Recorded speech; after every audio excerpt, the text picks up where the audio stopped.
Ready, Rennie? Lexi's sign still hung from the school halls, taunting me. The glitter reflected off the fluorescent ceiling lights like a million sparkling diamond specks of mockery. I stared at his sign, featuring a worm with glasses. Be a bookworm, the sign jeered. I want to squish it, although I hated to admit the worm was pretty cute. This stinks, I groaned to Malcolm, as we stared at the revolting tutoring sign. I should tutor kids for money, Malcolm laughed. Supply and demand. No one's demanding you tutoring, and you could supply it in any way. Sure I could. Who would pay you to tutor? Lots of people, I huffed. Name one. Well, okay, I couldn't name anybody. She can't win.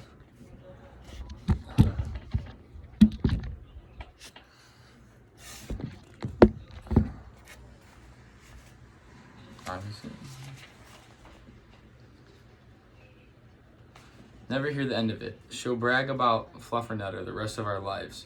You'll try your best, and Malcolm didn't get it. I cut him off. No, trying isn't good enough. I have to win. I have to do more than win. I have to demolish her. Do you understand? This is payback for Tom, all the terrible things she's done. Like what? Mumbled Malcolm. I sensed skepticism in his voice. Like being born before me and being smart? 2 months ago, Mom said, why can't you get good grades like your sister? Well, maybe I don't want good grades. Malcolm blinked. Why wouldn't you want good grades? That's not the point, I raged. Don't you see? There's a lifetime of wrongs here. Grades are just the tip of the iceberg. With Miss more perfect than you know. I have to put her in place. Show her who's boss. Malcolm shook his head. I thought this was getting a dog. Well, that too. As I tromped into language arts class, I overheard Mr. Corgi talking to Noah Grumb. Noah was a grade ahead of me. He was tall and played basketball. He didn't seem like the smartest guy in school, although he walked around with his mouth open, and it's hard to look intelligent if you walk. Come here, Ren. Up here. Come on. Come here. Sit. Around with your mouth open. Plus, flies can swarm inside, or drool can drown your chin. It's hard to look smart with drool on you, too. You should call Lexi for help, suggested Mr. Corgi. Her phone number is on those terrific signs in the hallway. Thanks. A bunch, Mr. Corgi. Noah beamed, wiping his chin. Lexi's a great student, Mr. Corgi added. She'll help you a lot. I was sick of hearing about Miss Perfect Student everywhere I went.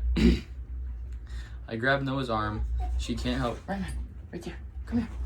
She closed her business. Stay. She broke her arm. Up. Come here. Sit.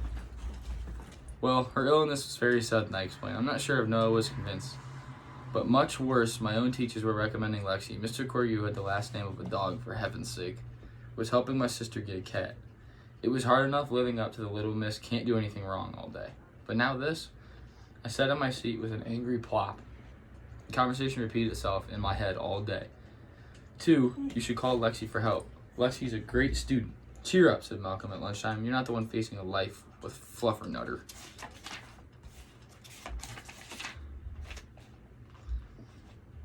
Removing the lettuce from my turkey sandwich. Mom insists on adding lettuce to my...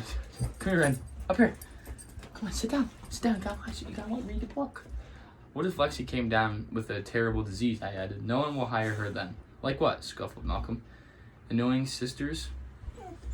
You stay. Malcolm rolled his eyes. It's all about supply and demand. You just have to figure out. Rennie, you stay, babe. You're like unwanted, no demand. A worn out, dried up piece of lettuce. I sense a spring of parsley. That's the idea of a pep talk. You're not very good at it. Malcolm just shrugged. But you're right, I'm parsley, I whimpered. I know. That's exactly what I am. I can't tutor. I can't carry grocery bags. Come on, come up here. Come here and sit. Come on. Sit down. I stared at him and scratched my chin. Then I scratched some more. I'm drawing a blank here. You're good at soccer. Was good, I moaned.